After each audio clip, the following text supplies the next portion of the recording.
Always show gratitude, हमेशा thankful रहिए आपके पास में जो कुछ भी है उन सब चीज़ों के लिए, क्योंकि कई के पास में वो भी नहीं होता। आज मैं आपको एक बहुत ही सुंदर स्टोरी बताने जा रही हूँ। उसमें एक लड़का रहता है जो कि डायरेक्ट भगवान से बात कर पाता है। तो वो नॉर्मली रोड में एक रिचेस्ट पर्सन यानी कि बहुत अमीर आदमी से मिलता है। वो अमीर आदमी कहते हैं कि तुम सच में भगवान से बात कर सकते हो? तो वो लड़का कहता है कि हाँ, आप मुझे बता सकते हैं, मैं सारी बातें उन तक पहुँचा देता हूँ। तो वो अमीर आदमी कहते हैं कि ठीक है, तुम मेरी एक बात भगवान से पहुँचा दो कि मुझे वो और देना बंद कर दे। उन्होंने मुझे मेरी लाइफ में बहुत कुछ दे दिया, उन्हें कहना कि वो बंद कर दे मुझे देना, मुझे और कुछ भी नहीं चाहिए। तो वो लड़का कहता है कि ठीक है, मैं भगवान से बात करके आपको बता दूंगा। वो लड़का थोड़ा और आगे जाता है तो वहीं रोड में एक उसे भिखारी मिलता है। तो वो कहता है कि तुम सच में भगवान से बात कर सकते हो? तो वो लड़का कहता है कि हाँ। वो भिखारी कहता है कि ठीक है, तुम मेरी भी एक बात भगवान तक पहुंचा देना। भगवान को तुम कहना कि मुझे वो कुछ तो दें।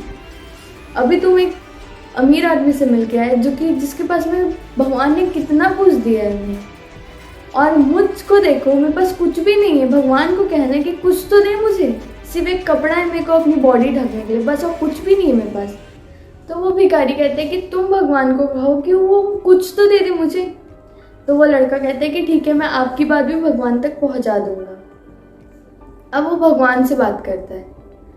वो कहता है कि एक अमीर आदमी मिला थे, वो कह रहे थे कि अब उन्हें आप देना बंद कीजिए क्योंकि उनके पास बहुत हो गया, तो वो चाहते कि अब और कुछ नहीं चाहिए उन्हें। तो भगवान कहते हैं कि ठीक है, तुम उन्हें कहना कि वो ग्रेटिट्यूड शो करना बंद कर दे, यानी कि वो थैंकफुल होना बंद कर दे, मैं उन्हें और देना बंद कर दूंगा।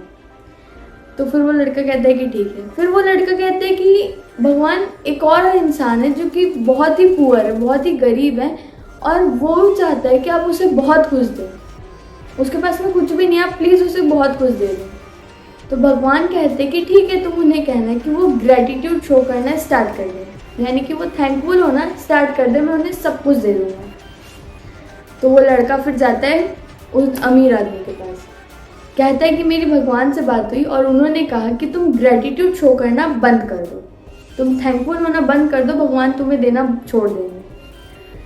तो वो जो अमीर आदमी कहता है, वो कहते हैं कि मैं कैसे थैंकफुल होना छोड़ सकता हूँ, कैसे ग्रेटिट्यूड शो करना छोड़ सकता हूँ, क्योंकि मुझे भगवान ने इतना कुछ दिया है, मैं कैसे उनका शुक्रिया अदा नहीं करूँगा?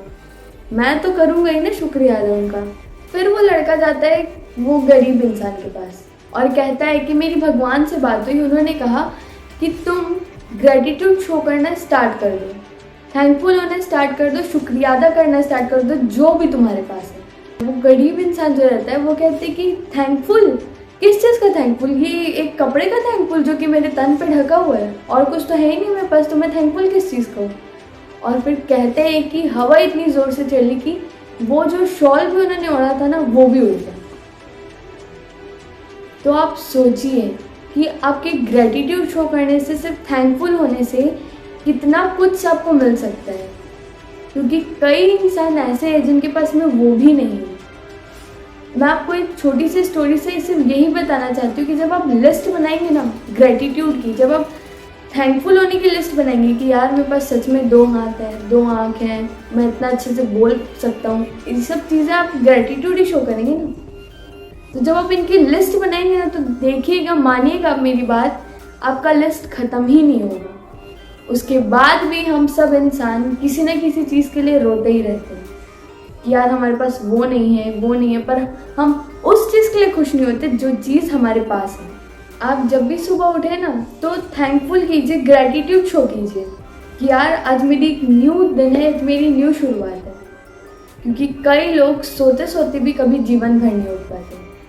तो जो चीज़ें आपके पास है, आप उस चीज़ के लिए ग्रेटिट्यूड शो कीजिए ना। आपकी बॉडी में एक छोटा सा चीज़ है, दांत, पर वो दांत में दर्द जब होता है ना, तब आपका उस चीज़ में ध्यान जाता है, राइट?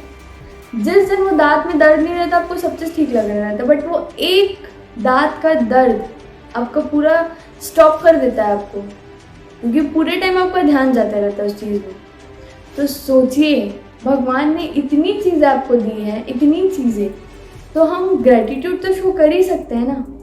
उन चीज़ों के लिए रोने के बजाय हम ग्रेटिट्यूड शो कर सकते हैं कि यस, आई हैव दिस, और जितना भी है ना उसी में से हम बहुत आगे जा सकते हैं। हमेशा ग्रैटिट्यूड शो कीजिए, हमेशा शुक्रगुजार रहिए, हमेशा शुक्रिया अदा कीजिए कि आपको इतनी अच्छी फैमिली मिली, इतने अच्छे आपके दोस्त मिले कि जब भी आपको लो फील हो तो वो आपके साथ रहते हैं।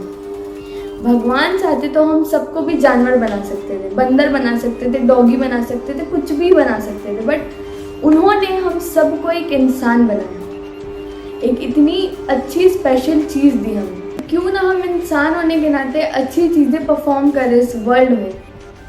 दुनिया के लिए क्या हेल्प हम कर सकते हैं वो सारी हेल्प करें, लोगों की मदद करें ताकि वो भी खुश हो सकें। तो हमेशा ग्रेटिट्यूड शो कीजिए, जो चीज़ आपके पास है उस चीज़ के लिए खुश रहिए, क्योंकि कई के पास में वो भी नहीं रहती, राइट। और उन चीज़ों के लिए दुखी होना छोड़िए जो आपके पास में नहीं है। आप हमेशा शुक्रिया अदा कीजिए, आपके पास में हर चीज़ें आपके पास आ जाएगी। जब people who show gratitude gets everything, but जो लोग रोते रह जाते हैं ना कि यार मेरे पास वो नहीं आ पाया, वो नहीं आ पाया, तो जो रहता है वो भी नहीं रहता फिर। तो जो चीज़ें हैं उनके लिए खुश रहिए और हमेशा शुक्रगुजार रहिए, शुक्रिया अदा कीजिए। Thank you everyone.